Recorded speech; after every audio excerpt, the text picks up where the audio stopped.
దేవునికి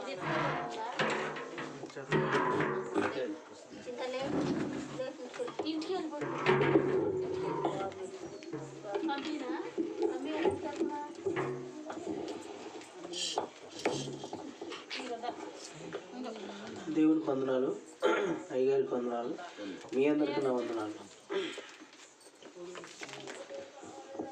దేవుని వాక్యం చదువుకున్నాం. మత్తయి సువార్త 22వ అధ్యాయము 37వ వచనం ఒకసారి చదవండి. మత్తయి సువార్త 22వ అధ్యాయము 37వ వచనం. అందుకు ఆయన నీ పూర్ణ హృదయముతోను, నీ పూర్ణ ఆత్మతోను, నీ పూర్ణ మనసుతోను నీ దేవుడైన ప్రభువును ప్రేమింపవలనది ఇది ముఖ్యమైనది మొదటిదైన. చాలండి. మరొకసారి చదువుతాను చూడండి. అందుకు ఆయన నీ పూర్ణ హృదయముతోను, నీ పూర్ణ ఆత్మతోను, నీ పూర్ణ మనసుతోను నీ దేవుడైన ప్రభువును ప్రేమింపవలనది ఇది ముఖ్యమైనది మొదటినైన ఆజ్ఞ. చూడండి, ఈ లోకంలో ప్రతి ఒక్క మనిషి ఎక్కువగా ఎవరిని ప్రేమిస్తున్నాడు, దేన్ని ఇష్టపడుతున్నాడు, దేనికోసం జీవిస్తున్నాడు? ఈ ప్రపంచంలో ప్రతి ఒక్క మనిషి ఎవరు? ప్రతి ఒక్క మనిషి, దేవుడు సృష్టించిన ప్రతి ఒక్క మనిషి దేని మీద ఆధారపడుతున్నాడు, దేనికోసం ఎదుగుతున్నాడు, దేన్ని ఇష్టపడుతున్నాడు, దేనిని ఎక్కువగా ప్రేమిస్తున్నాడు అనేది మనం జాగ్రత్తగా పరిశీలనగా మనం గ్రహించగలిగితే ప్రతి ఒక్క మనిషి కూడా ఈ ప్రపంచంలో, ఈ భూమి మీద ఎక్కువగా శాతం డబ్బు కోసం వెతుకుతున్నాడు, మనిషి కోసం వెతుకుతున్నాడు. ప్రతి ఒక్కరు కూడా తనకు ఎవరైతే సహాయం చేస్తారో వారిని వెతుకుతున్నారు. జాబ్ విషయంలో తన యజమాని కోసం వెతుకుతున్నారు. మరి కుటుంబంలో తల్లిదండ్రుల కోసం పిల్లలు వాళ్ళ అవసరాల కోసం వెతుకుతున్నారు. మరి వాస్తవానికి మనం వాస్తవం మాట్లాడుకోవాలంటే నిజానికి మనం ఎవరిని వెతకాలి? మొదటిగా దేవుడిని వెతకాలి. మనం క్రైస్తవులుగా చిన్నప్పటి నుంచి మనం క్రైస్తవులుగానే ఉన్నాం. మరి మనం ఎక్కువ ఎవరిని వెతుకుతాం? ఎక్కువ ఎవరిని ఇష్టపడతాం? మన కొడుకుల్ని, మన కూతుర్ని, మన మనవాళ్ళని, మన సహోదరుల్ని, మనకు నచ్చిన వారిని, మనకి ఎవరైతే సహాయం చేస్తారో వారిని మనం వెతుకుతాం. మరి ఇక్కడ కరెక్ట్గా మనం మాట్లాడుకుంటే ఒక వ్యక్తికి ఏదైనా ఒక రోగం వచ్చింది, అతని కండిషన్ చాలా సీరియస్గా ఉంది. అప్పుడు ఏం చేస్తారు? హాస్పిటల్లో ఉన్న డాక్టర్ కోసం వెతుకుతారు. అయితే ఇక్కడ వాస్తవాన్ని మనం గ్రహించగలిగితే డాక్టర్ ఎవరిని వెతుకుతాడు? డాక్టర్ ఎంబీబీఎస్ చేశాడు, ఎండీ చేశాడు, పెద్ద పెద్ద చదువులు చదివాడు, 40 సంవత్సరాలు 30 సంవత్సరాలు ఎక్స్పీరియన్స్ ఉంది, అతను ఎంతో జ్ఞానం కలిగిన వాడు. అయితే డాక్టర్ ఫైనల్గా అందరూ కూడా ఫైనల్గా వచ్చేవాడికి డాక్టర్ వెతుకుతాడు. డాక్టర్ ఏం చేస్తాడో తెలుసా? అమ్మా, మీ వ్యక్తి ఉంటాడో చనిపోతాడో మాకు తెలియదు, కాబట్టి ఈ పేపర్ల మీద సంతకాలు పెట్టండి అంటాడు. అంటే దీని అర్థం ఏంటి? డాక్టర్ గారు ఎవరిని వెతుకుతున్నాడు? దేవుణ్ణి వెతుకుతున్నాడు. ఎందుకని? ఒకటే చెప్తాడు, మేము చేయాల్సిన పని మేము చేస్తాము, తర్వాత దేవుడు చూసుకోవాల్సిందే అంటాడు. అంటే అన్ని విధాలుగా మనం ఎక్కడికి వచ్చినా సరే, డాక్టర్ దగ్గరికి వచ్చిన డాక్టర్ కూడా ఫైనల్గా ఏం చెప్తున్నాడంటే, దేవుని చేతిలో మేము పెడుతున్నామమ్మా, మా ప్రయత్నం మేము చేస్తున్నాం, చివరికి దేవుడే చూడాలని చెప్తున్నాడు. మరి మనకు అన్నీ తెలుసు, ఏదైనా సరే దేవుని చిత్తం మాత్రమే జరుగుతుంది, మనుషుల యొక్క చిత్తం అనేది జరగదు అని ప్రతి ఒక్క మనిషికి తెలుసు. వయసు 12 సంవత్సరాలు 13 సంవత్సరాల నుంచి మీరు ప్రతి ఒక్కరు కూడా చనిపోయే వరకు కూడా ప్రతి ఒక్కరికి తెలుసు. మరీ ముఖ్యంగా క్రైస్తవులు అనబడే మనకి ఇంకా ఎక్కువగా తెలుసు. ఏం తెలుసు? మనం బ్రతికున్నంత కాలం వరకు మాత్రమే ఈ భూమి మీద మన అవసరాలు ఏదైనా సరే, మనకి ఈ లోకంలో పనికొచ్చిన ఈ భూమి మీద నివసించడం మాత్రమే ఈ భూమి మీద ఉన్న ప్రతి ఒక్కటి మనకు అవసరాలు తీరుస్తాయి. చనిపోయిన మరుక్షణమే నిజమైన వాస్తవం అనేది దేవుని దగ్గర ఉంది. అది పరలోక రాజ్యం.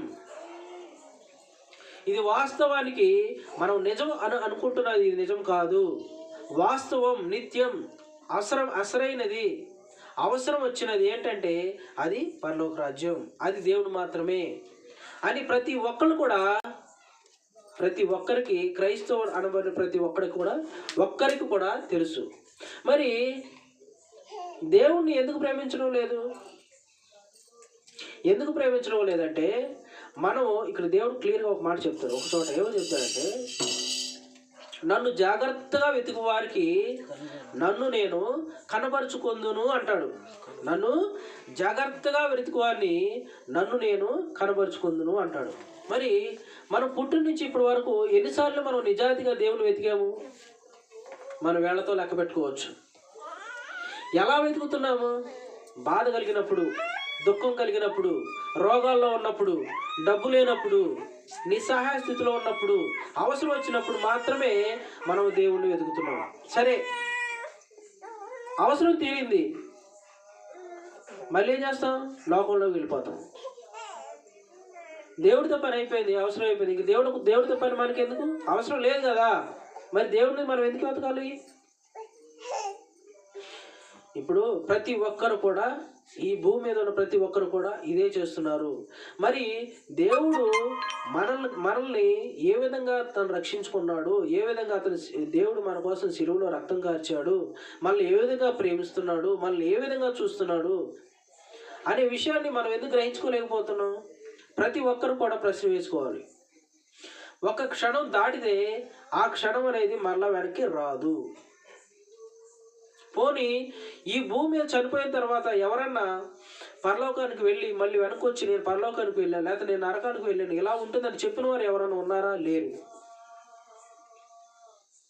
మరి మనం దేవుని ఎందుకు ఎక్కువగా ప్రేమించలేకపోతున్నాం?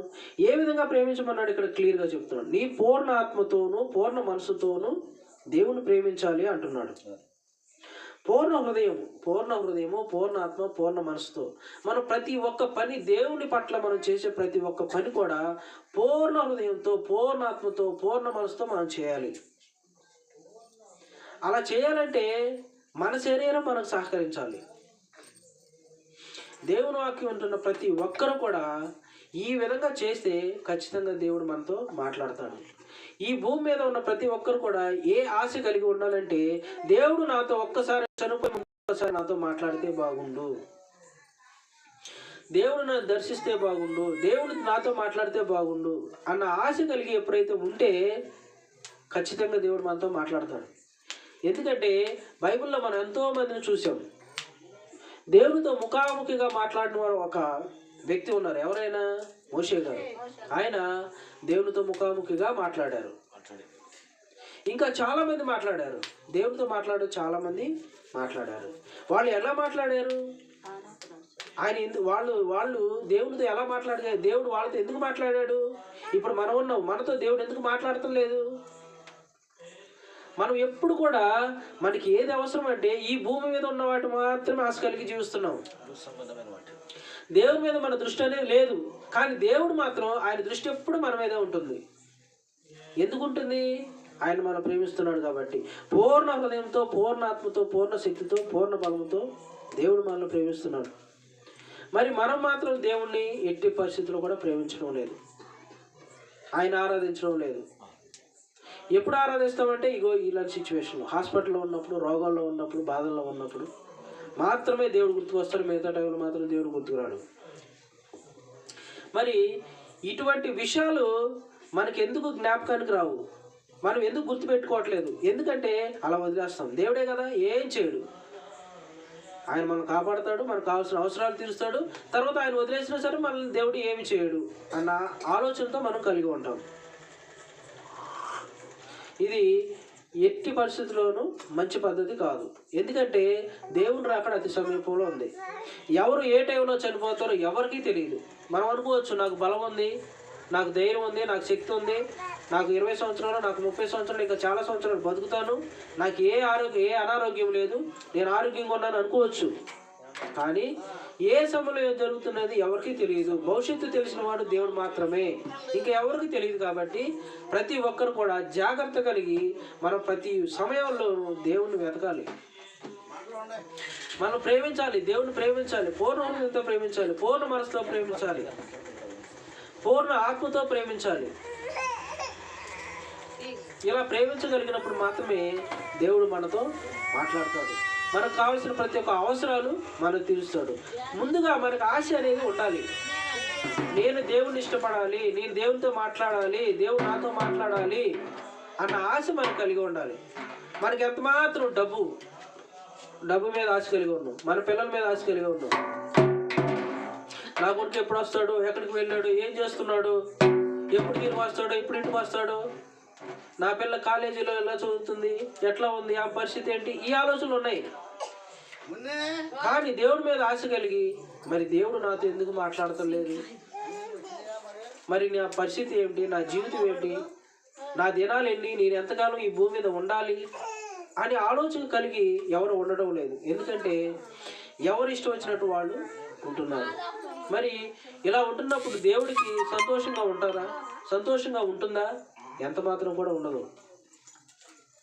దేవుడు మనిషి ఎందుకు సృష్టించుకున్నాడు? ఆయన మహిమపరచడానికి మాత్రమే, మహిమపరచడానికి సృష్టించుకున్నాడు. మన ఆయనకి ఎందుకు సృష్టించాడు? మరి ప్రతి ఒక్క మనిషిని ఎందుకు సృష్టించాడు? ఆయన్ని మనం మహిమపరచాలి, స్తుతించాలి, ప్రార్థించాలి, ఘనపరచాలి. మరి ఎవరు చేస్తున్నారు? ఎవరు చేయట్లేదు. మళ్ళీ ఏదైనా బాధ కలిగినప్పుడు దేవుడి మీద భారం వేస్తాం. దేవుడు నన్ను చూడట్లేదు, దేవుడు నన్ను కరుణించట్లేదు, నన్ను ప్రేమిస్తలేదు, నా అవసరాలు తీర్చట్లేదు. కాబట్టి ప్రతి ఒక్కరు కూడా మనం చూసే చూపులో, మనం మాట్లాడే మాటల్లో, మన స్నేహితులతో మాట్లాడే విధానం, మన యొక్క ప్రతి ఒక్క ప్రవర్తన, మన నడవడిక, ప్రతి ఒక్కరు కూడా ప్రతి క్షణం కూడా మనం జాగ్రత్తగా పరిశీలనగా చూసుకోవాలి. ఈరోజు తిన్నాము, పడుకున్నాము, తెల్లారిందంటే తప్పు. ఈరోజు దేవుడు మనకి ఇచ్చాడు, ఈరోజు ఏం చేయాలి, ఈరోజు నేనేం చేయాలి, దేవుడి కోసం ఏం చేయాలి, దేవుడితో నేను ఎలా మాట్లాడాలి, దేవుడి గురించి నేను ఏ విధంగా తెలుసుకోవాలి, దేవుడి గురించి తెలుసుకుంటే నాకు ఉపయోగం ఏంటి, నా పరిస్థితులు ఏ విధంగా మారుతాయి, నేను దేవుడి దగ్గరికి ఏ విధంగా వెళ్ళాలి, ఈ ఆలోచనలు మనకు ఉండాలి. కానీ ప్రతి ఒక్కరు కూడా ఈ లోక సంబంధమైన ఆలోచనలు కలిగి దేవుణ్ణి విడిచిపెట్టేసి ఎవరి దారి వాడు వెళ్ళిపోతుంటే మరి రోగాలు రాకుండా ఉంటాయా, బాధలు రాకుండా ఉంటాయా, నష్టాలు రాకుండా ఉంటాయా, రోగాలు ఇన్ని రోగాలు, రకరకాల జబ్బులు రాకుండా ఉంటాయా? ఖచ్చితంగా ఉంటాయి. ఎప్పుడు మనం దేవుడిని ఎప్పుడు విడిచిపెడతామో ఈ రోగాలన్నీ. దేవుడు ఇంత మంచిగా మనకు చెప్తున్నాడు, మారండి మారండి మారండి అని. మన మనసుల్ని దేవుని వైపు తిప్పుదాము. పూర్ణ హృదయంతో, పూర్ణ ఆత్మతో, పూర్ణ శక్తితో, పూర్ణ బలంతో దేవుని ప్రార్థిస్తాం, దేవుని ప్రేమిద్దాం. ఈ చిన్న వాక్యాన్ని దేవుడు దీవించును గాక. ఆమేన్.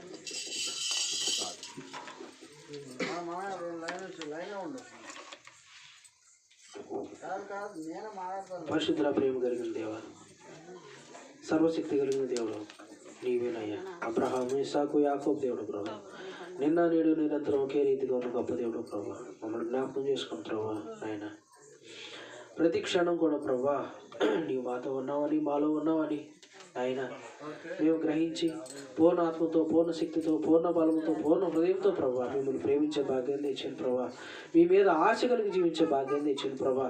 నాయన ఈ భూమి మీద, ఈ లోకంలో ప్రభా ఎన్నో వాటి మీద ఆశ కలిగి జీవిస్తున్నాం, కానీ నిన్ను మాత్రమే విడిచిపెట్టి ఉన్నాం ప్రభా. దయచేసి మమ్మల్ని జ్ఞాపకం చేసుకోండి ప్రభా. నాయన ఏది సత్యమో, నాయన ఏది మంచి మార్గమో నాయన ప్రతి ఒక్కటి మాకు నేర్పించు ప్రభా. నాయన మా కళ్ళను తెరువు ప్రభా, నాయన మా మనోనేత్రాలను తెరువు ప్రభా. నాయన ఎంతో కాలం ప్రభా, ఎంతో కాలం నుండి మేము క్రైస్తవులను పేరు చెప్పుకుంటూ నాయన నిజానికి మాత్రం మిమ్మల్ని ప్రేమించట్లేదు ప్రభా. మేము అబద్ధం వారు మాత్రమే ప్రభా, అబద్ధము చెబుతున్నాం ప్రభా.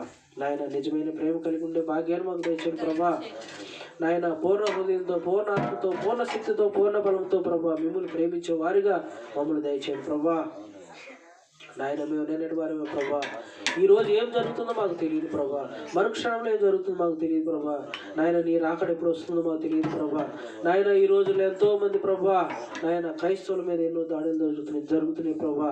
నాయన నీ సువార్థికులు ప్రభా, నీ ఉపదేశకులు ప్రభా ఎంతో మంది మరణిస్తున్నారు ప్రభా. ఎంతో మంది ప్రభా ఎంతో మంది చేత దెబ్బలు తింటున్నారు ప్రభా. నాయన జ్ఞాపకం చేసుకుని ప్రభా. నాయన మేమందరం కూడా నీ యొక్క రాకడ కోసం ఎదురు చూసే భాగ్యాన్ని చేయండి ప్రభా. నాయన సమయం కొంచెమే ఉందని, నువ్వు త్వరగా వస్తున్నావని నాయన మేమందరం కూడా నీ రాకడ కోసం సిద్ధపడే మనసును దయచేయండి ప్రభా. నాయన వయసు ఉందిలే, 20 సంవత్సరాలు, 30 సంవత్సరాలు, 40 సంవత్సరాలు ఇంకా ఉంది అన్న ఆలోచన వాళ్ళ నుంచి తొలగించి ఈ రోజు మాత్రమే మా దినమని, రేపు మాది కాదని నాయన నీవు మాకు పెట్టే భిక్ష అని మేము గ్రహించి నాయన మీ యందు విశ్వాసం నాయన మేము నడుచుకునే భాగ్యం తెచ్చిన ప్రభా. మాకు గొప్ప విశ్వాసాన్ని తెచ్చిన ప్రభా. మీరే మా హృదయంలో నివసించమని మిమ్మల్ని బతిమాలుకుంటున్నాం ప్రభా. మమ్మల్ని జ్ఞాపకం చేసుకొని ఈ రోజు మొత్తాన్ని మాకు దయచేసినందుకు వందనాలు. రేపు అందరం కూడా సజీవ లెక్కలో ఉంచినందుకు వందనాం ప్రభా. నాయన రేపు మాకు ఏ విధమైన పని మీరు చెప్తారో ఆ పని కోసం ఎదురు చూసే భాగ్యాన్ని మాకు దయచేయమని, మీరు మా హృదయంలో ఉన్నారని నమ్ముతూ విశ్వసిస్తూ త్వరలో రాని నజరుడైన యేసు నామంలో అడిగి పొందుకుని ఉన్నాము తండ్రి. ఈ సమయాన్ని అయ్యగారికి అప్పగిస్తున్నాం.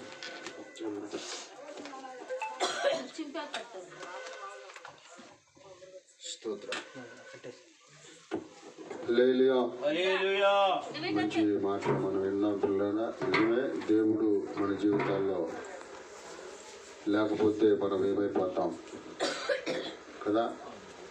రాంబాబు గారు చెప్పినట్టుగా ఆపద వచ్చినప్పుడు, సమస్య వచ్చినప్పుడు కాదు, మనం ఆయన్ని పూర్ణ మనసుతో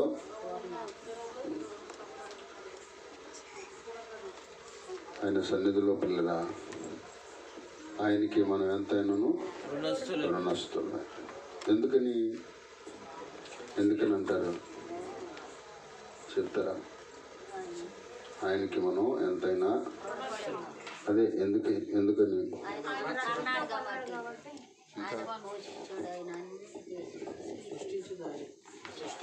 స్తోత్రం. నిన్ను వీడి క్షణమైనను నేనేమోదునో తెలియదయ్యా.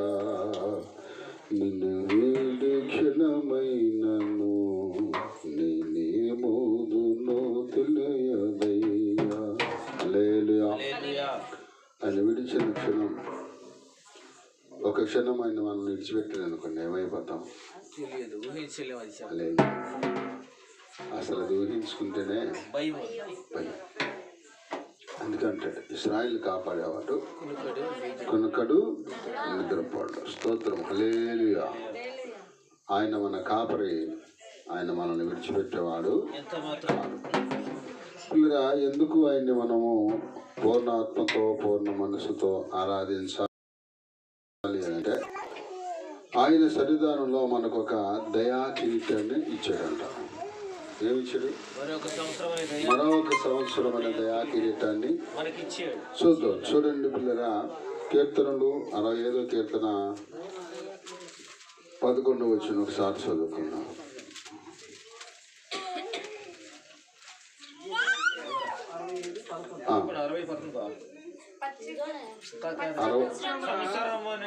సంవత్సరం అనే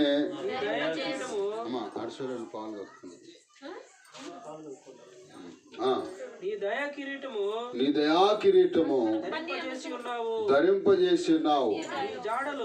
నీ జాడలు సారము వెదజల్లుచున్నవి. సారము స్తోత్రం. ప్రార్థన చేసుకుందాం. పరిశుద్ధుడానికి వందనాలు. కృపాకనికం గల మా తండ్రి, అయా ఉట్టివాడిని మట్టివాడిని బలహీనైన నన్ను జ్ఞాపకం చేసుకుని నీ సన్నిధి నా మీద నుంచి కొద్ది నిమిషాలు మీరు వాడుకుని ఇప్పటి వరకు అయినా మా ప్రియులు నీ కుమారుడు రాంబాబు గారు నిలబెట్టి వాడుకున్నారు. నైనా పూర్ణ మనసుతో పూర్ణ ఆత్మతో మిమ్మల్ని ఆరాధించాలి. ఎందుకంటే మీరు మా దేవుడు అయినారు.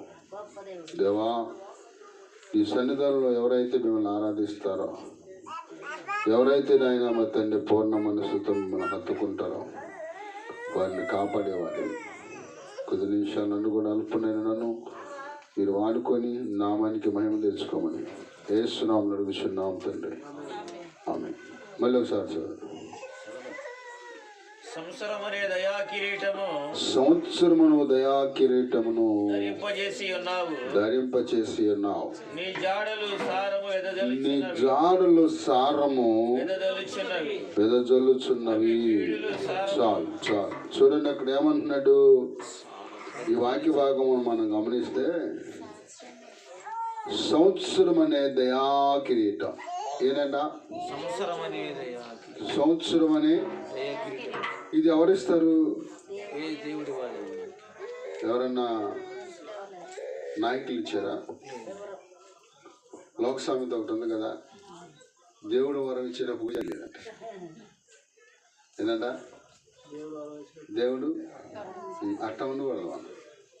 మన పూజారులం కాదు. స్తోత్రం. మన పూజకారకుడు ప్రభు. ఆయన ప్రతి వారికి తమ వరాలు ఇస్తానే ఉంటాడు. కానీ అందుకోవటం ఒకసారి అంట ఎలియేజరు ఎవరో, ఈ ఎలియేజరు ఎవరో అబ్రహాం గారి అది టక్కుని రావాలి. హల్లెలూయా. ఈ అబ్రహాం దగ్గర ఉండే ఎలియేజర్ అంట రబకాకి కొన్ని కానుకలు తీసుకెళ్ళాడు. అర్థం అవుతుందా? కొన్ని కానుకలు తీసుకెళ్ళాడు. తీసుకెళ్ళి ఏం చేశాడు? అమ్మ ఇది నీకే, ఇది నీకే, ఇది నీకే అన్నాడా? నిన్న శుక్రవారం మా మనవడు కళ్ళల్లోనే ఉన్నాడని మేము అమ్మగారు నేను వెళ్ళాం. అయ్యా శనివారం వెళ్తావుగా మళ్ళీ, ఎందుకంటే అది పాల డబ్బా అయిపోయింది, దాన్ని పాల డబ్బా వంక పెట్టుకుని వెళ్ళాం. హల్లెలూయా. అయితే పిల్లరా వాడు ఇడ్లీ గారి 2 తింటాడు. సరే తీసుకెళ్ళాం. ఇది నీకే నాన్న అంటున్నాడు. ఏనంట? ఇది నీకే నాన్న అంటే అంటున్నాడు. స్తోత్రం. అట్లాగానే అలా ఆయన ఏం చేశాడంటే ఎప్పుడైతే ఆమె అందుకోవటానికి ఇష్టపడిందో ఈయనకు ఇస్తున్నాడంట. స్తోత్రం. హల్లెలూయా. ఆయన ఇచ్చే పనే కానీ రాసుకునేవాడు మాత్రం కాదు. కాబట్టి ఇప్పుడు దేని బిడ్డరా పూర్ణ మనసుతో మనం ఆయనని ఆరాధించే వారిగా ఉండాలి అని అంటే, ఇంకానూ ఉండాలంటే ఏం చేయాలి? ఈ సంవత్సరం అనే దయా కిరీటాన్ని మనకి దేవుడంట ఏం చేశాడు? ఎందుకు ఇచ్చాడు? టీవీలు చూడమనా, సీరియల్ చూడమనా, ఇదివరకులాగా ఉండమనా, 2025లో అట్టాగున్నా ఏమి లేదు. స్తోత్రం. 2025లో ఎట్లాగున్నామో అట్లాగున్నాం. అప్పుడప్పుడు నేను అంట ఎలుగుతోడంట ఏడాది నానబెట్టి ఉతికినా అది నలుపు కానీ తెలుపు మాత్రం ఏమాత్రం ఎన్ని సరుకులని ఎన్ని సోపులని ఎంతగా నానబెట్టి దాని ఛాయ్ మాత్రం నలుపు మళ్ళీ. స్తోత్రం. మన దేవుడు ఎలాంటి దయగలిగిన వాడంటే ఈ నూతన సంవత్సరము దయా కిరీటం ఎందుకు ఇచ్చాడు అంటే చూడండి అక్కడే ఉంటుంది ఆ మాట.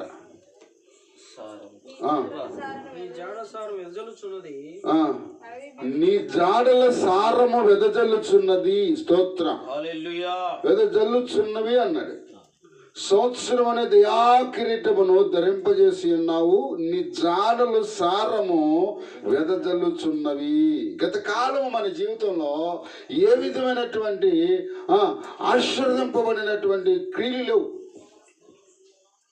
ఈ సంవత్సరమైన ఆయన దయ, ఆయన కనికరం మన మీద ఉంది గనక ఆయన సన్నిధానంలో మనము పూర్ణ ఆత్మతో మనం నడుచుకున్నట్లయితే ఇగో మన జాడలు ఏమవుతాయంట? సారమును వెదజల్లుచున్నవి. సారము అంటే నువ్వు వెళుతున్న ప్రతి మార్గంలో నీ ముందు ఆయన తన వెలుగును సారమును వెదజల్లుతాడు. నీకు విజయం కానీ అపజయం అనేది తెలియదు అసలు. ఎందుకు తెలియదంటే ఈ దయా కిరీటం మీద ఆయన కనుదృష్టి. ఈ సంవత్సరం మీద ఆయన కన్ను నిలిపాడు. నిలిపెడి గనుక కాబట్టినే మనము పాపమును బట్టి ఆయన మనకి ఏ విధమైన బహుమానం ఇవ్వకుండా సురక్షితంగా మనల్ని 2026లోకి దాటించాడు. చదవండి 123 కీర్తన 10వ వచనం. 123 కీర్తన 10వ వచనం ఒకసారి చదవండి. అదే 103 కీర్తన 103 కీర్తన 10వ వచనం ఒకసారి చదవండి. అక్కడ ఆయన ఏమంటాడో ఏంటంట ఇదేంటి ఆయన మన పాపం అంటున్నాడు. ఇప్పుడు నా పాపం అనాలి కదా, ఆయన రాశాడు కీర్తన. దావీదు కీర్తన ఉందా, ఇంకెవరిదాన్ని ఉందా? దావీదు కీర్తన ఉందని. మరి నా పాపం అనాలిగా. అంటే అక్కడున్న తన తోటి వారితో, తన ప్రజలతో, తన ఏలుబడి చేస్తున్న ప్రజలతో కలుపుకొని అంటున్నాడు. స్తోత్రం. మన పాపములు బట్టి మనకి ప్రతీకారము చేయలేదు గాని మన దోషములను బట్టి హల్లెలూయా. కొంతమంది అంటారు ఏదన్నా వచ్చింది అనుకో, ఏం చేసింది వీడికి అట్ట వచ్చింది, ఏం చేసింది అది వీడికి అట్ట వచ్చింది అని అంటారు. అవునా అవునా? కానీ దేవుడు ఏమన్నాడు తెలుసా? యోహాను సువార్త 9వ అధ్యాయం 1వ వచనం ఒకసారి చదవండి. యోహాను సువార్త 9వ అధ్యాయం 1వ వచనం. ఆయన మార్గమును పోవుచుండగా ఆయన శిష్యులు బోధకుడా, వీడు గుడ్డివాడై ఉండి పుట్టుటకు ఎవడు పాపము చేసెను, వీడు కన్నవారా అని ఆయనను అడగగా యేసు వీడైనను వీడి కన్నవారైనను పాపము చేయలేదు గాని దేవుని క్రియలు వీడి యందు ప్రత్యక్షించబడతాలని. స్తోత్రం చెబుదా. దేవుని కార్యాలు, దేవుని మహిమ వీడి యందు దేవుడు మహిమ పొందుకోవాలని వీడిని గుడ్డివాడిగా చేశాడు. హల్లెలూయా. ఎందుకు బాధ వచ్చింది, ఎందుకు వ్యాధులు వచ్చిందంటే దాని ద్వారా దేవుడు మహిమ పొందుకోవటానికి. అందుకే సంవత్సరమైన దయాకిరీటాన్ని ఇచ్చి ఈ సంవత్సరాన్ని ముందు పెట్టాడు ఆయన. నీ జాడలు, నీ మార్గాలు వెదజల్లి నిన్ను ఆశీర్వదించడానికి. ఆయనే మెంటలోడు కాదు మనకు ఊరకనే ఇవ్వటానికి. మన మీద దయ చూపాడు.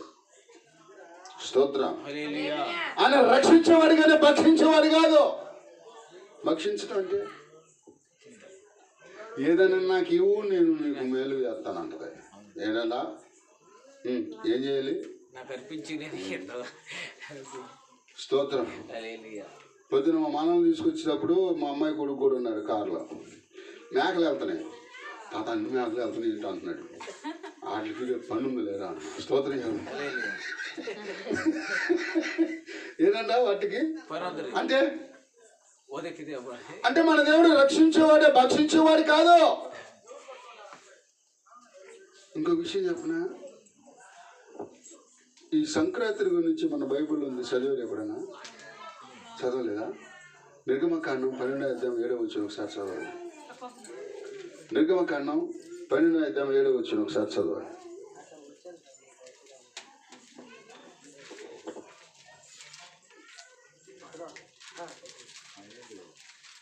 నిర్గమకాండం 12వ అధ్యాయం.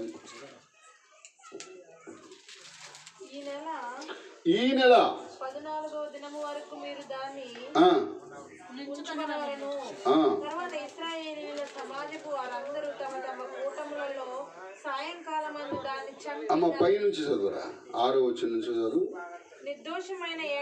నిర్దోషమైన ఏడాది మగపిల్లను తీసుకొనవలెను. గొర్రెల నుండి అయినను మేకలలో నుండి అయినను ఈ నెల 14వ దినము వరకు మీరు దాన్ని ఉంచుకొనవలెను.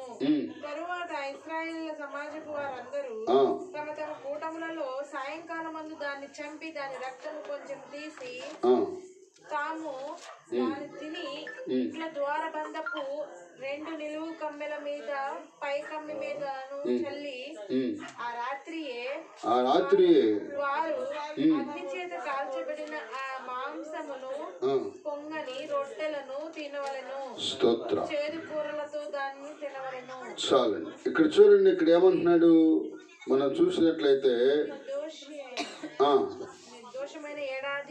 లేదంటే ఆ 3వ వచనం నుంచి చదవండి, లేదంటే 2వ వచనం నుంచి. నెలలో ఈ నెల మీకు మొదటి నెల, ఇది మీ సంవత్సరమునకు మొదటి నెల. మీరు ఇశ్రాయేలుల సర్వ సమాజముతో వారు తమ తమ కుటుంబముల లెక్క చొప్పున ఒక్కొక్కడు గొర్రె పిల్లనైనను మేక పిల్లనైనను అనగా ప్రతి ఇంటికి ఒక గొర్రె పిల్లనైనను ఒక మేక పిల్లనైనను తీసుకునేవాళ్ళను. చాలు. ఇది ఇప్పుడు ఎవరిది? ఈ పండుగ ఎవరిది? అట్టని చేయగాకండి. స్తోత్రం చెబుదామా? హల్లెలూయా. అవునా? సంక్రాంతి అని లేదు. 14వ తేదీ ఏంటి?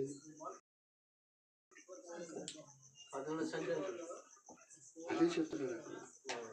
స్తోత్ర అంటే అన్ని పండుగలు వేరు, ఈ పండుగ వేరు. ఈ పండుగ ఏమన్నా చంపితే రాలా. స్తోత్రం చెబుదామా? హల్లెలూయా. కాబట్టి ఇప్పుడు ఈ దేవుని బిడ్డరా, మనము దేవుని వాక్యమును బట్టి నడుచుకున్నట్లయితే ఇవన్నీ మనం ఆచరించే అవసరము లేదు. ఎందుకంటే మన దేవుడు దయాళుడు. ఆయన మనలో ఏ దోషము లేకుండానే అంటాడు కదా. దావీదు ఏమంటున్నాడు? చదవండి, మళ్ళీ వాక్యం చదవండి ఒకసారి, అది పక్కన పెట్టేసి. 103వ కీర్తన 10వ వచనంలో దావీదు ఏమంటున్నాడు? మన పాపములను బట్టి మన ప్రతీకారము చేయలేదు గాని మన దోషముల బట్టి మనకు భూమి కంటే ఆకాశము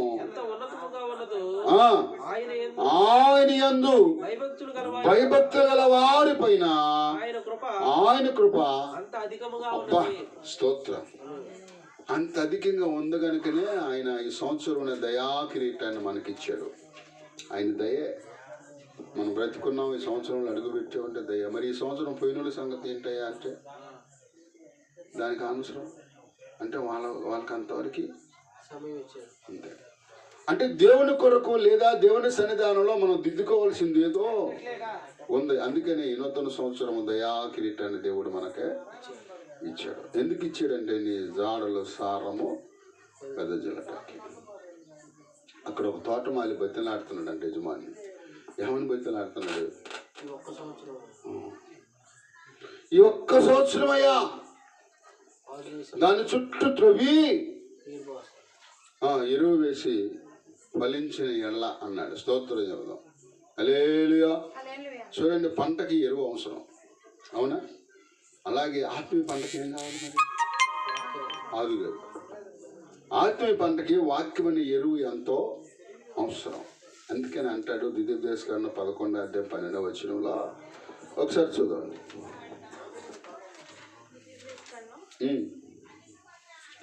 11, 12.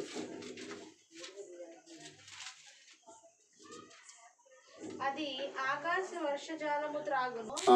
అది నీ దేవుడైన యెహోవా లక్ష్యపెట్ట దేశము. నీ దేవుడైన యెహోవా కన్నులు సంవత్సరాది మొదలుకొని సంవత్సరమాంతం వరకు ఎల్లప్పుడూ దాని మీద ఉండును. స్తోత్రం. సంవత్సరం మొదలుకొని సంవత్సరాది వరకు కూడా యెహోవా కన్ను దృష్టి దాని మీద ఉండును. అంటే మన మీద సంవత్సరం అంతం వరకు కూడా ఆయన కన్ను దృష్టి ఉంటుంది. దావీదు అంత చక్కగా ఒప్పుకున్నాడు, మన దోషములు బట్టి కాక అన్నాడు. ఇంకో చోట అంటాడు రాజుల గ్రంథం 1వ అధ్యాయం 1వ వచనం. మొదటి రాజులు 1వ అధ్యాయం 29వ వచనంలో ఇంకో చక్కని మాట అక్కడ సొలొమోను పలుకుతాడు. మొదటి రాజులు 1వ అధ్యాయం 29వ వచనం. అప్పుడు రాజు ప్రమాణపూర్వకముగా చెప్పిందేమనగా, ఉపద్రవముల నుండి నన్ను విడిపించిన యెహోవా జీవముతోడు అవశ్యముగా నీ కుమారుడైన సొలొమోను చాలు. నా తరువాత ఏలువాడై ప్రతిగా నా సింహాసనం మీద ఆసీనుడగునని ఇశ్రాయేలీయుల దేవుడైన యెహోవా నామముతోడని నీకు ప్రమాణము చేసి దావీదు ఏం చెప్తున్నాడంట? దావీదు అంటున్నాడు, మొదటి నుంచి చదివితే ఏమంటున్నాడు? ప్రమాణము. అప్పుడు రాజు ప్రమాణపూర్వకముగా స్తోత్రం. ఏది అనుకున్నా, ఏది చేయాలన్నా దేవుడే. దావీదుకి అనేకమైన పరిస్థితులు వచ్చాయి. రాజు అవ్వాలని ఇప్పుడు దేవుని బిడ్డరా అనేకమైన పరిస్థితుల్లో ఈ దావీదు కంట శ్రమ వచ్చిందంట. ఎవరి ద్వారా? కుమారుడైన అభిషేకం ఏం చేశాడు? చంపాలని చూశాడు, చంపాలని ఎతికాడు. ఇంకొక భయంకరమైన ఘోరం ఏంటంటే, ఈ దావీదు బాగా వృద్ధాపం ఉన్నప్పుడు నాయన మంచి ముసలి వయసులో ఉన్నాడు. తనకు వేడి వెచ్చగలగాలంటే యవన స్త్రీని తీసుకురామంటే కొడుకు అమ్మాయిని కోరుకుంటాడు. అట్టి పరిస్థితుల నుంచి దేవుడు దావీదుని విడిపించుకొచ్చాడు. ఎన్ని పరిస్థితులు వచ్చినా కూడా అన్నిటినీ అధిగమించి దేవుడు మనల్ని నడిపించే కారణం ఏంటి అంటే, ఈ సంవత్సరంలో నేను దేవుడు దీవించాలని, ఆశీర్వదించాలని ఎన్నో ఆటంకాలు ఎవరి ద్వారైనా కావచ్చు విడిపించుకొని నడిపించాడంట. ఆయన నడిపించి ఈ సంవత్సరంలోకి తీసుకొని వచ్చి ఈ సంవత్సరంలో కూడా కార్యాలు చేశాడు. ఆమేన్. హల్లెలూయా. ప్రియ దేవుని బిడ్డలారా, దేవుని మనం ఏమాత్రం కూడా తక్కువ అంచనా వేయడానికి లేదు.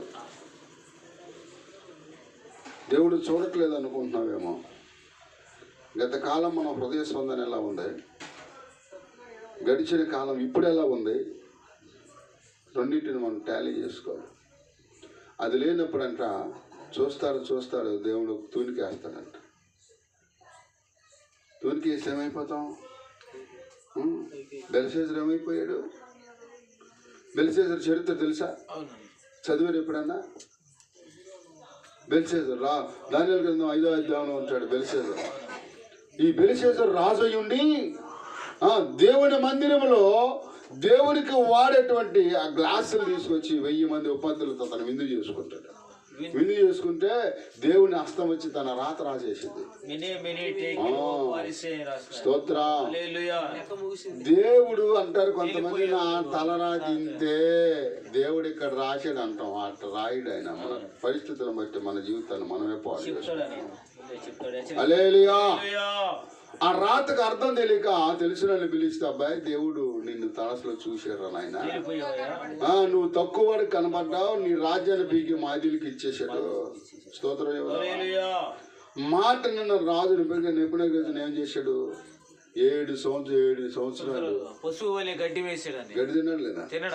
గడ్డి తిన్నాడు లేదా? మంచు పడి అయ్యి చాలా గోళ్ళు పెరిగిపోయి మంచు పడినప్పుడే తానం చేశాడంట. అదే ఆకలేసినప్పుడు గడ్డి తిన్నాడు, రాత్రి పూట మంచం కుడిచినప్పుడు ఏమో బట్టలు ఉతుక్కున్నాడు, మధ్యాహ్నం ఎండ వచ్చినప్పుడు బట్టలు ఆరుకున్నాడు. దరిద్రమైన పరిస్థితి. దేవుణ్ణి ఎప్పుడు కూడా మనం తక్కువ అంచనా పడతాం. ఈ రాజు దేవుణ్ణి అంటే ఏం చేశాడంటే, పిల్లరా ఇచ్చిన సంవత్సరాన్ని ఆయన తక్కువగా చేసుకున్నాడు. బెల్షాజర్ తన జీవితాన్ని పాడు చేసుకున్నాడు. కారణం దేవుడు చూడలేదు అనుకుంటున్నాడు. వాక్యం ఏమంటుంది? సంవత్సరాలు మొదలుకొని సంవత్సరం అంతా వరకు కూడా యెహోవా కన్ను దృష్టి నీ మీద చూస్తున్నాడు ఆయన. అందుకంటారు ద్వితీయోపదేశకాండం 28వ అధ్యాయం 32వ వచనం ఒకసారి చదువు. 28వ అధ్యాయం 12వ వచనం. నీ దేశము మీద వర్షమును దాని కాలమందు నీవు చేయ కార్యమంతటి. హల్లెలూయా. ఇక్కడ ఏమంటున్నాడు?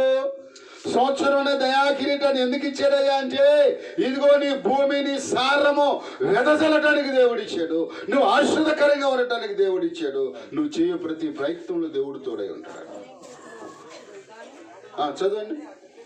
యెహోవా నీ దేశము మీద వర్షము దాని కాలమందు కురిపించుటకును నువ్వు చేయు కార్యమంతటను దేవుడు ఆశీర్వదించుటకు ఆకాశము ధననిధిని తెరుచును, అనేక జనములకు స్తోత్రం. అంటే ఈ యొక్క దయాకిరీటం అనే సంవత్సరాన్ని ధరింపజేసాడు. ఎందుకు చేసాడంటే నీ చెయ్యి పైనే ఉంటుందంట. ఏముంటుందా? ఒకసారి నేనే ఫస్ట్గా రెండోసారి షాప్ పెట్టినప్పుడు ఫస్ట్ పెట్టి మా ఓనర్ గారి దగ్గర కూర్చొని కంపెనీ బళ్ళు వచ్చాయి నాకు, బజాజ్ కంపెనీ నుంచి సంచులు వేసుకొని కొత్త సీట్లు వచ్చాయి. కొత్త వాటి స్పాంజీలు వేసి కవర్లు వేసి కుట్టు పంపేవాడిని. మా కుట్టు వంట దగ్గర కూర్చొని చూస్తూ ఉన్నాడు. వారానికి లేదా 10 రోజులకి నాకు బిల్లు వస్తుంది. ఈ వారం రోజుల్లో కనీసం 4-5 సెట్లు లేదా 10 సెట్లు వస్తే వాళ్ళకి వేసి పంపించేయాలి. 2 సీట్లు బ్యాక్ సీట్లు, డబుల్ సీట్లు అన్నమాట. సరే, వారం రోజులు అంతకుముందు పనిచేసిన డబ్బులు పాత మొత్తం లెక్క చూసి ఆ రోజుల్లోని 7,000 చేతులు పెట్టాడు. మా వాడు అనుకున్నాడు, అమ్మ ఈ రోజుకి 7,000 సంపాదిస్తున్నాడా, హల్లెలూయా అని. ఎన్నో కష్టపడ్డాను. ఈ రోజుకి ఎంత వస్తుందని చెప్పి నెల కాపించి 2 నెలలు ఖాళీ చేయమన్నాడు. మా చెల్లి ఫ్యాన్ షాప్ పెట్టుకుంటుందంట, ఖాళీ చేసి అన్నాడు. ఖాళీ చేసి చాలా షాపులకు ఎవరు రాల. హల్లెలూయా. చూడండి, ఇట్లాగా ఏం చేస్తాడంటే దేవుడు. అయినా సరే దేవుడు విడిచిపెట్టాడంటే విడిచిపెట్టలా. విలాసకాలానికి విపరీతమైన బుద్ధులంటే స్తోత్రం, హల్లెలూయా. కాబట్టి ఇక్కడ అంటున్నాడు, మళ్ళా రెండోసారి నేను షాప్ పెట్టినప్పుడు పుల్లార్తి పక్కన నా దగ్గర డబ్బులు లేవు, రూపాయి లేదు. సరే, మాకు బ్యాగులు కొట్టైన వేరే పని ఒకటి అప్పు చెప్పాడు. అప్పు చెప్తే దానికోసం వెళ్తే వాళ్ళు ఆఫీస్ తీలా. సరే, బస్సుకు డబ్బులు లేవు, 2 రూపాయలు నా దగ్గర. అప్పుడు ఎక్కడి నుంచి అక్కడికి ఎక్కితే ఎంత తీసుకుంటాను నాకు తెలుసు. ఎక్కడ రైల్వే స్టేషన్, రైల్వే క్లబ్ దగ్గర నుంచి బందర్లాకుల వరకు వర్షంలోనే పరిగెత్తుకొచ్చా. అక్కడ ఎక్క 2 రూపాయలే టికెట్. అక్కడ ఎక్కి బస్సుల హాస్పిటల్ దగ్గర దిగితే 2 రూపాయలు, 3 రూపాయలు రేటు పెరిగిందన్న నా దగ్గర లేవు అన్న. 2 రూపాయలు టికెట్ కొట్టాడు. 2 రూపాయలు టికెట్ కొడితే 2 రూపాయల టికెట్ జేబులో వేసుకున్నా. సరే, ఏంటి నా పరిస్థితి ఎట్లా ఉంది, ఏంటి ప్రభావం అని ఇట్లా అనుకున్నా. ఇట్లా అనుకుంటే ఎవడో 5 రూపాయల బిల్లు అక్కడ పడ్డాయి. అవి తీసుకుందాం అట్లా అన్నా. ఓయ్ అని అంటున్నాడు. ఎవరు పిలుస్తున్నారు వెనక్కి తిరిగి దేవుళ్ళు. మళ్ళీ తీసుకుంటున్నా. ఏయ్, నేను తలగానే చేస్తా కానీ తోకగా ఉంచను అన్నాడు. ప్రభా నన్ను క్షమించు ప్రభా. ఆ కొట్టైన 10:30 వరకు ఉండడం. ఎందుకున్నాడో ఉన్నాడు. బాబు నీకోసం చూస్తున్నాను నేను అన్నాడు. సరే, గబగబా వెళ్తే నా చేతులు 8,000 చేతిలో పెట్టాడు. తెల్లారి పొద్దున్న షాప్ ఓపెన్. స్తోత్రం. నాకు మెటీరియల్ కావాలి, ఆయనకి పని కావాలి. ఓపెనింగ్ రోజు పని ఇచ్చాడు. స్తోత్రం చెబుతావా? ఎలాంటి వాడు అనుకుంటున్నా దేవుడు. అక్కడ ఏమంటున్నాడు చదవండి ఒకసారి, వాక్యం చదవండి.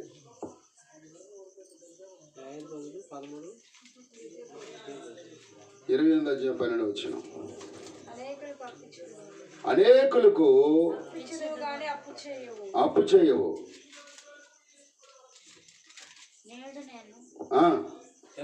మీకు ఆజ్ఞాపించిన మాటలన్నీ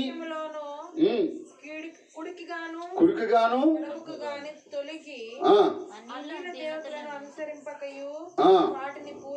వాటిని పూజింపకయు ఉన్న ఎడల అనుసరించి నడుచుకొనవలెనని నేడు నేను నీకు ఆజ్ఞాపించుచున్న నీ దేవుడైన యెహోవా ఆజ్ఞను విని వాటిని అనుసరించి గైకొనని ఎడల యెహోవా నిన్ను తలగా నియమించును గాని. హల్లెలూయా. ప్రభా నన్ను క్షమించు ప్రభా, నేను నాకు వద్దు అడిగుడి 5 రూపాయలు నాకు వద్దు ప్రభా దిగేశా. హల్లెలూయా. కానీ దేవుడు గొప్ప కార్యం చేశాడు.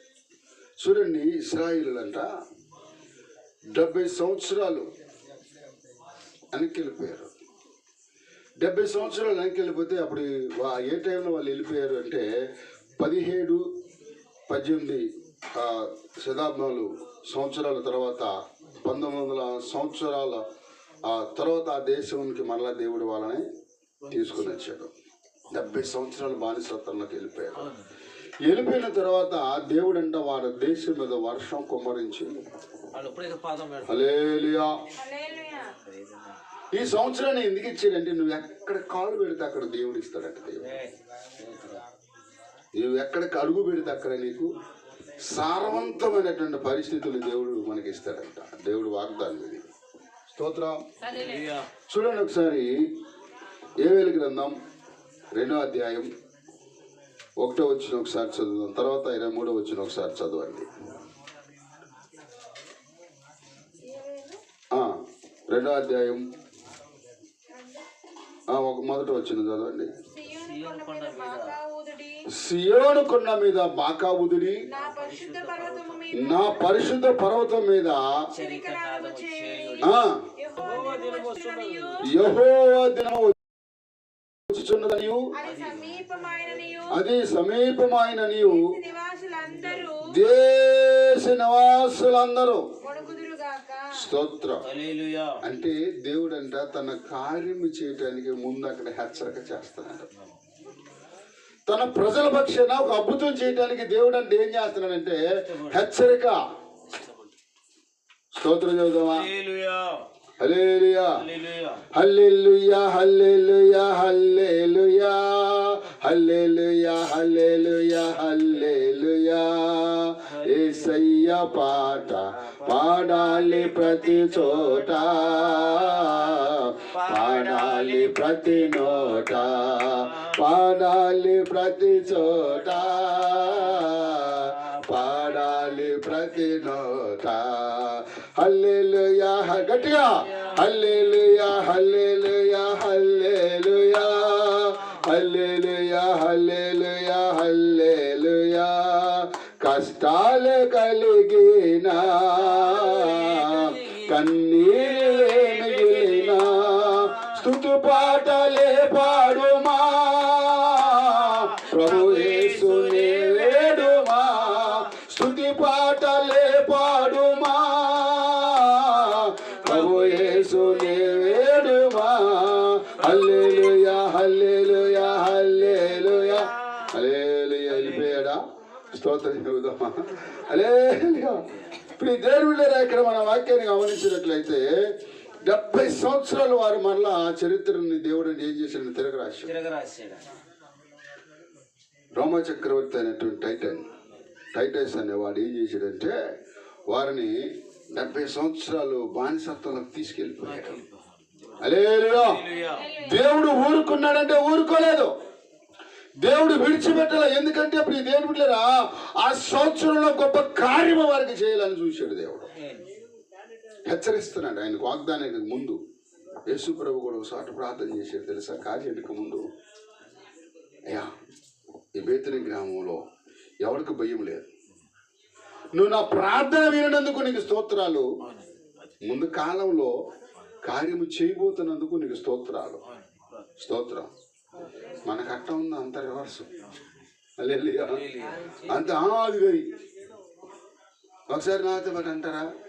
ఏమిచ్చినా వందనాలు, ఏమి ఇవ్వకపోయినా వందనాలు అంటారా? ఏమో నిత్య కదా అనేది. హల్లెలూయా. ఏమిచ్చినా ఏమి ఇవ్వకపోయినా స్తోత్రం. ఆయన దయండి. ఆయన ఏం చేస్తాడు? ఎలా నడిపిస్తాడు? ఆయన బిడ్డలు ఆయన నడిపించుకుంటాడు. ప్రభు నాకు ఎందుకు ఇట్లా చేసావు? ఆ నెరగ పుట్టించు, నన్ను కట్టడి ఎందుకు పుట్టించావు ప్రభు అంటే అది అట్ట కుదిరితే ఎవరికి ఇచ్చేదానికి ఎత్తాడు. ఏమంటారు? కొన్నిసార్లు దేవుడు మనతో ఉన్నాడని సంగతి గ్రహించలేం. స్తోత్రం. దేవుడు మనకు సమీపంగా ఉన్న సంగతి మనం గ్రహించలేం. ఇద్దరు భార్యాభర్తలకు పోటీ పడిందంట. భర్త దొంగోడు. అయ్యా నువ్వు పెద్ద పెద్ద దొంగతనాలు చేశావు, నీ చేతనైతే మన ఇంట్లో దొంగతనం చెయ్యందంట. అమ్మా ఏముందా? సహజంగా ఆడవాళ్ళు ఎక్కడ పెడతారు? ఇంకా బియ్యం డబ్బులు పెట్టరా? ఇన్నిసార్లు ఈసా బియ్యం డబ్బాలు మమ్మ డబ్బులు దాచుకుంటే పిన్నిస్తో అయితే మళ్ళీ తాళం నొక్కేవాడి. తాళంగానే ఉంది, ఎవరు తీసాడు రాలేదు. మా చెల్లి వస్తూ ఉండేది, అమ్మ ఇంకెవరు తీసాడా మాకు అని సైగ చేసేది. సైగ చేసే ముందు నేనే చేసేవాడంటే నేను పక్క వచ్చేవాడు, ఇంకొకటి ఎవరెవరు కనపడేవాడు. ఇంటి ఉంటా మా ఇంట్లో ఎందుకు వస్తాడు అనుకునేదయ్యమా అలేలియా చూపించే టైంలో నేను పక్క తప్పుకునేవాడిని. స్తోత్రం. ఏంటి అనుకున్నా సైతం తెలియదు అట్లా. కాబట్టి ఇప్పుడు దేవుని బిడ్డలారా, దేవుడిచ్చే దీవెన ఆశీర్వాదం మనకు కావాలి. దేవుని సన్నిధానంలో అవంది నీకు చేతనైతే నువ్వు పెద్ద పెద్ద దొంగతనాలు చేసి ఉండొచ్చు, కలెక్టర్లలోనూ పోలీసులలోనూ ఎంతో నీ చెయ్యి చాలా నైపుణ్యంగా అయ్యి ఉండొచ్చు. మన ఇంట్లో చెయ్యి అని అందంట. మన ఇంట్లో నేను చేయబోతే నీ కాలు పట్టుకుంటాను అన్నాడంట. అంత మాట వద్దులే కానీ నువ్వు తీయమని చూద్దాం ఉందంట. ఇల్లంతా ఎత్తికాడు, బియ్యం డబ్బాలు ఎత్తికాడు, పప్పు డబ్బాలు ఎత్తికాడు, ఉప్పు డబ్బాలు ఎత్తికాడు. ఎక్కడ దాట్లా అక్కడ దాచిందిరా బాబోయ్. ఇల్లంతా ఎత్తికాడు, ఎక్కడ దొరకలేదు. అంతా ఎత్తికాడంటే తెల్లారిపోతున్నామా ఏడబెట్టే అన్నాడంట. వాడు పెచ్చమోహోడు నీ తల కింద దిండి కింద పెట్టాను అన్నట్టు. స్తోత్రం చెబుదామా? అంటే మనతో ఉన్న దేవుణ్ణి, మన దేవుడు మనతో ఎలా ఉంటాడు తెలుసా? ఆమోసు గ్రంథంలో చెప్తాడు 5:15-14 ఏమంటాడంటే, ఒకసారి చదవండి. హోషేయ గ్రంథం అనుకుంటా. చెట్టుకు మంచు ఉన్నట్లుగా హోషేయ 5:14-15 అనుకుంటా. ఒకసారి చూడండి.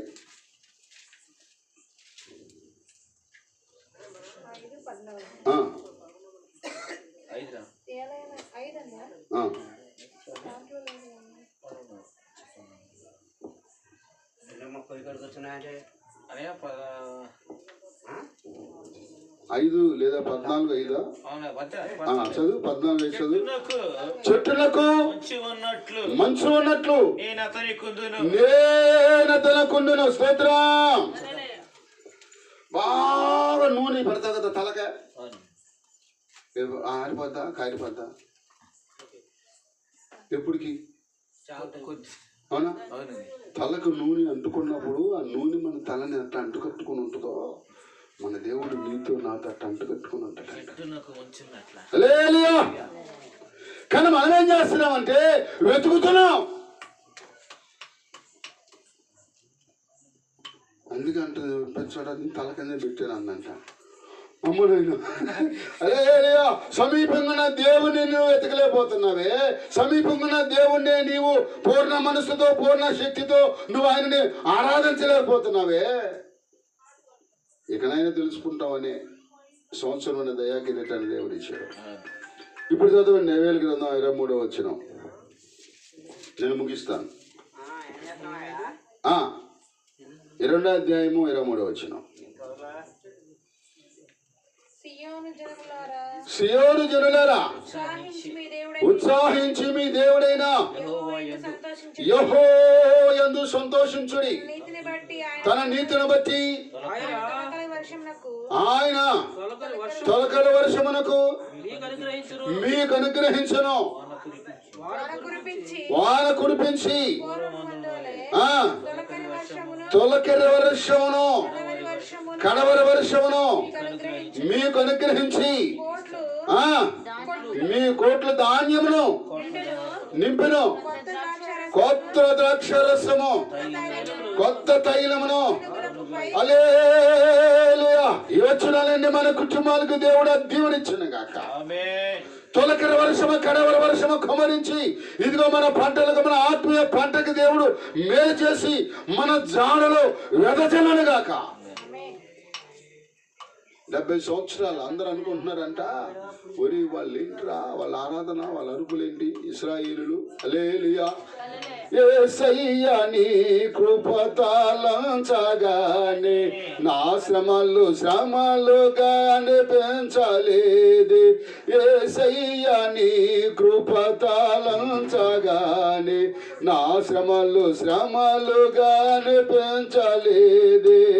నీవు నాకిచ్చే మహిమ ఎదుట ఇవి ఎన్నదగినవి కావే. పాడుతుంటే చుట్టుపక్కల వాళ్ళు అంటున్నారంటారా, మనకు వర్షం లేదు, వాళ్ళకి ఎందుకు వచ్చింది వర్షం అంటున్నారంట. స్తోత్రం. ఎందుకు వచ్చిందంటే నువ్వు అడుగుపెట్టిన ప్రతి స్థలాన్ని దేవుడు సారవంతంగా మారుస్తాడు. హల్లెలూయా. నువ్వు అడుగుపెట్టిన ప్రతి స్థలం, అందుకంటే దేవు గ్రంథంలో నా అడుగు ప్రతి అడుగును నీతిలో పడిద్దట. స్తోత్రం. 29వ అధ్యాయం 5వ వచనంలో నేను పెట్టి అడుగుల నీతిలో పడిను. మంచి దీవెన దేవుడు మనకు అనుగ్రహించును. ఇంకాను నాకు తోడై ఉండెను. నా పిల్లలు నా చుట్టూ నుండి నేను పెట్టిన అడుగల్లా హల్లెలూయా. ఈ సంవత్సరం దయాకిరీటం దేవుడు దేనికి ఇచ్చాడంటే నీ జాడల సారము వెదజల్లడానికి దేవుడు ఇచ్చాడు. ఏది పట్టుకున్నా బంగారమేనంట. స్తోత్రం. ఎక్కడ అడుగు పెట్టినా దీవెనేనంట. ఎప్పుడు నీ దేవుని యెహోవా మాట స్తోత్రం. ఈ దీవెనలన్నీ వస్తాయి. ఆఖరిగా పిలుపు పత్రిక 4:13 చదువుకుందాం. ఆఖరిగా పిలుపు పత్రిక 4:13 నన్ను బలపరచు అని అందే సమస్తమును చేయగలను. హల్లెలూయా. ఏం చేయాలంటే ఆయన ఈసారి నుంచి మనం ఆయన్ని బలపరచాలంటే స్తోత్రం. మనము బలం తెచ్చుకోవాలి. అప్పుడు సమస్త కార్యాలు మన పట్ల దేవుడు మళ్ళీ మాట నన్ను బలపరచు అని యందు నేను సమస్తమును. హల్లెలూయా. నన్ను బలపరచు అని అంటే దేవుని మహిమను నువ్వు గణపరచాలి. అన్యుల మధ్యలో ఆయన మహిమను నువ్వు ఘనత తేవాలి. ఆయన మహిమకే స్తోత్రం. ఏదో నమ్మేనంటే కాదు. అవునా? మరి వచ్చి 3 సంవత్సరాలు ఏమవుతుంది కదా. నేను ఒక మాట చెప్తాను. గొర్రెని గొర్రెగనిదా, మేకని మేక కంటది, గొర్రెని గొర్రె ఏం చేయాలి? అవునా? కాపరి ఎవరు? కాపరే మేపుతారు. అవునా? ఆ చక్కగా మందను మేపేటప్పుడు చక్కగా తినంట గొర్రెని గొర్రె. రేపు వారం నుంచి బయట ఉన్న ఎంతమందిని తెస్తారు చూద్దాం. హల్లెలూయా. ఇప్పుడు మన పరిస్థితి ఎలా ఉందంటే బొక్కవాడిని తైలంలో ఏగబడినట్టుంది. చెప్పండి, ఎంత కలుషితం అయిపోయామో. సంఘాలు భేదాలు పెట్టుకొని, మనుషుల్లో భేదాలు పెట్టుకొని, అందుకంటాడు బొక్కవాణి తైలంలో చచ్చిన ఏగా అట్టయిపోయింది ఈ రోజున పరిచర్య.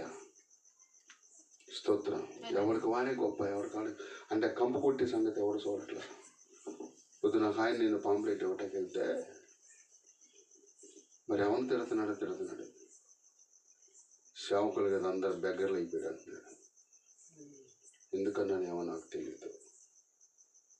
ఈనాడు నేను ఆయన దగ్గరికి వెళ్ళి నాకు కానుకోండి అని ఇవ్వలేదు కానీ, అడగలేదు కానీ మర్యాదపూర్వకంగా పాంప్లెట్ ఇచ్చే మీటింగ్ రామని. దేవుని మహాకృప వాటి తమ్ముడిని అడిగింది. నేను ఆయన కల్లారు చూసేటి కార్యం, నువ్వు తమ్ముడే చూసేటి కల్లారు. దేవుడు నాకు చెప్పాడు అట్టుగా అది ముందు ఇటు వెళ్ళన్నా. నన్ను ఎమ్మటే బండి తిప్పన్నా. మీ దగ్గరికి వచ్చే ముందే ఆ కార్యం జరిగింది. అమ్మ హాస్పిటల్కి వచ్చే ముందే తమ్ముడా ఎందుకో దేవుడు పలానా దగ్గరికి వెళ్ళమంటున్నారు, వెళ్దామన్నా. వెళ్ళాం. చక్కగా ప్రార్థన చేయించుకున్నారు. చెరో గ్లాసు నిండా డ్రింక్ పోసి ఇచ్చారు. మేము అనుకున్న కూలింగ్ వాటర్ ఇస్తున్నారని మా వద్దాను. ఆ వాటర్ కాదు డ్రింక్ అంటున్నారు వాళ్ళు. స్తోత్రం. తాగిన తర్వాత మామూలుగా జనరల్గా ఇచ్చే కానుక ఇచ్చాడు. మళ్ళీ రేపు మీటింగ్ కొరకు కొంత కానుక ఏర్పాటు చేశాడు. ఓహో దేవుడు ఎందుకు వెళ్ళమన్నాడు. దేవుడిని ఎప్పుడు కూడా మనం తక్కువ అంచనాటం లేదు. నిన్న రాత్రి ఒక తమ్ముడు పిల్లలకు ప్రార్థన చేయడానికి వెళ్ళాము. వాళ్ళు ఊరు నుంచి వచ్చారు. ఊరు నుంచి వస్తే వాడు ఇంట్లో పిలిచి ప్రార్థన చేయించుకున్నారు. మన చర్చిలో అక్కడ ఒక అమ్మాయికి యాక్సిడెంట్ అయింది. అమ్మాయికి ఒక ప్రార్థన చేయడానికి అంతా వాళ్ళు పిలిపించుకున్నారు. ప్రార్థన చేస్తుంటే ఊగుతున్నాడు. ఊగుతున్నాము నా మీద ఆడు పడతాడట. నా నాన్న పిలిచి ఆడి బాబు ఇట్లా ఇట్లా అంటే ఆడు వచ్చి పట్టుకున్నాం ఆగట్లా. నాన్న కూడా ఊగుతున్నాడు. గట్టిగా ప్రార్థన చేస్తే నిలబడ్డాడు. ప్రార్థన చేసి నీళ్ళు పెళ్ళిన మొహం మీద జరిగితే దెబ్బకి వెళ్ళిపోయిందంట. వాళ్ళ అమ్మ వచ్చి పొద్దున్న సాక్ష్యం చెబుతుంది. అడిగాడన్నా లేదయ్యా రాత్రి కొన్ని పోయింది అని అంటాను. స్తోత్రం చేయడం. ఇటువంటి బలమైన కార్యాలు చేయాలంటే సమాజంలో దేవుడు మనతో ఉండాలి. అది లేనప్పుడు ఈ కార్యాలు మన జీవితంలో మా పేటలో మరి నా మీద తగాదాడాడు. ఒకనొక విషయంలో ఒక అమ్మాయికి 2 దెయ్యాలు పెట్టింది. 2 దెయ్యాలు పెట్టి మందిరంలో 3 రోజుల పాసం కొట్టే అసలు 2 దెబ్బకు వారిపోయింది. చెప్పి వెళ్ళిపోయింది. చెప్పి వెళ్ళిపోయి మెట్లు దిగి నాతో మాట్లాడుతుంది. అమ్మాయి కట్టుకున్న చీర నాదే అంటుంది. ఎవరు నాయన అమ్మాయి కట్టుకున్న చీర నాదే అంటుంది. ఇంకేమున్నాయన్నా ఇంకేమున్నాయండి వాళ్ళ ఇంట్లో అంటే ప్రార్థనలోనే వాళ్ళ ఇంట్లో అన్నీ చూపిస్తుంది నాకు. తెల్లారి పొద్దున్న నాయన పిలిచా బా ఈ చీర ఊరుతున్నా. ఈ చీర ఊరుదంటే మా వాండ్రగారు పెట్టాడండి. మీ వాండ్రగారు పెట్టాడా? అయితే మీ వాండ్రగారు పెట్టాడా అన్న. కాదు వాళ్ళ తమ్ముడు. నీకు తెలుసా అన్న. నాకు తెలిసిండే అన్నాడు. నేనన్నా ఆ చీర తీసేసి స్నానం చేయించి అమ్మాయికి ఆ చీర తీసుకెళ్ళిపోయి మీ ఊరు వెళ్ళిపోయి వాడు ఇచ్చిన ఏమేమి ఉన్నాయో మొత్తం చీరలో మూటలు కట్టి ఆ సమాధి దగ్గర పడేసారు. ప్రార్థన చేసి పంపించా. స్తోత్రం. వాళ్ళ పరిస్థితులను బట్టి వాళ్ళ జీవితాలు పాడు చేసుకున్నారు. చెప్తే ఇలా అబ్బాయికి నెమ్ముంది. తాగమాకరా నాయన అన్న. మళ్ళీ తాగాడు తిరగబెట్టింది. అదే అమ్మాయికి డైలీ ఇచ్చాడు. అమ్మాయి కూడా వెళ్ళిపోయింది. చేయగలిగింది ఏముంది. దేవుడు మన ద్వారా చేయాల్సింది చేశాడు. అందరు నా మీద రావి ఇళ్ళ మధ్యలో దెయ్యాలు వదిలేస్తున్నాను. మా కొంపల మీదకి వస్తే మీ కొంపల మీదకి వస్తే ఇక్కడి నుంచి నేను వెళ్ళిపోతాను. స్తోత్రం. మీ కొంపల మీదకి వచ్చినా మీ దగ్గరికి వచ్చిన ఎక్కడి నుంచి నేను వెళ్ళిపోతా. ఇక్కడ ఉన్నాను ఈ ఊర్లో ఈ పేటలోనే ఉన్నానన్న. దెబ్బకు నోరు మూసారు. ప్రార్థన చేశారు. ప్రభు ఎక్కడికి చుట్టుపక్కల ఎవరి మీదకి వెళ్ళకూడదు. ఎక్కడి నుంచి వచ్చినా అక్కడికి వెళ్ళిపోవాలి. విజయవాడలో ప్రార్థన చేస్తే అమ్మాయి హనుమాన్ జంక్షన్లో ఇంట్లో పడిపోయింది. ఫోన్లో ప్రార్థన చేస్తే అలా అంటే నల్లు లేదు ఏం లేదు. చాలా చెప్పటికి అలా ఆయన తీసుకుని అయ్యో పడిపోయిందండి అంటున్నాడు. అలాగే సరే ఆయన అనుకున్నాడంట. అంటే దేవుడు మనతో ఉంటే కార్యాలు. ఆయన అనుకున్నాడంట అయ్యగారు ఫోన్లో ప్రార్థన చేస్తే ఈ అమ్మాయి పడిపోయింది వస్తే ఎలా ఉంటుంది అన్నాడు. సరే వెళ్ళాం. ఆ రోజు కూడా ఉపవాసం ప్రార్థన చేసాం. ఆ తర్వాత తీసుకొచ్చారు మన దగ్గరికి. ఆ తర్వాత కూడా అబ్బాయికి చెప్పాల్సింది చెప్పా. నేను ప్రార్థన చేసి వెళ్తే నైట్ బయటకు వెళ్ళమాక దేవుడు చెప్పమన్నాడు చెప్తున్నానన్న. నీకు డబ్బులు కావాలా తీసుకో నేను ఇస్తా. రేపు డబ్బులు కావాలంటే అని అన్నా. నాకు వద్దయ్య గారు అన్నాడు. నేనన్నా డబ్బులు ఆశ చూపించి మీ వాండర్ ఫోన్ చేస్తాడు వెళ్ళమాకన్నా. సరే అయ్య గారు అన్నాడు. నేను వచ్చేస్తే నైట్ 1 గంట తర్వాత ఫోన్ చేశాడంట. వస్తున్నా నీటి సైకిల్ వేసుకుని వెళ్ళాడు. ఆయన డబ్బులు తెచ్చుకున్నాడు. మళ్ళీ తెచ్చుకున్నాడు. మళ్ళీ ఆ అమ్మాయిని ఇచ్చేసాడు. వాళ్ళ మాస్టర్ గారి దండం పెట్టి పారిపోయాడు అమ్మాయికి. అమ్మ నా వల్ల కాదు బాబు వెళ్ళిపోయాడంట. ప్రార్థన చేసుకుని చక్కగా ఇంట్లో అమ్మాయిని వదిలిపెట్టి ప్రార్థన చేసి వస్తుంటే ఆ ఊరిలో దండం పెట్టారు. అయ్యా చేతుల మీద వేసుకుని తిప్పాడు ఆయన. చక్కగా పెళ్లి కూతురులాగా చేసుకొచ్చావు అమ్మాయిని అన్న. స్తోత్రం. దేవుడి కార్యాలు అట్లా ఉంటాయి. దేవుని సన్నిధిలో దేవుడు మనతో ఉంటే ఆయన మనలో ఉంటే ఆయన మాట శ్రద్ధగా ఉంటే మన పక్షుల అద్భుతాలు దేవుడు చేయడానికి సిద్ధం. స్తోత్రం. ఈ సంవత్సరం మన కుటుంబాల్లో దేవుడు అద్భుతాలు చేయగాక. ఏ వ్యాధికి ఏ రోగానికి ఏ బలహీనతకి అధికారం లేకుండా దేవుడు దాన్ని కొట్టివేయను గాక. ఆరోగ్యం ఇచ్చి ఐశ్వర్యం ఇచ్చి దేవుడు నడిపించును గాక. ప్రార్థన చేసుకుందాం.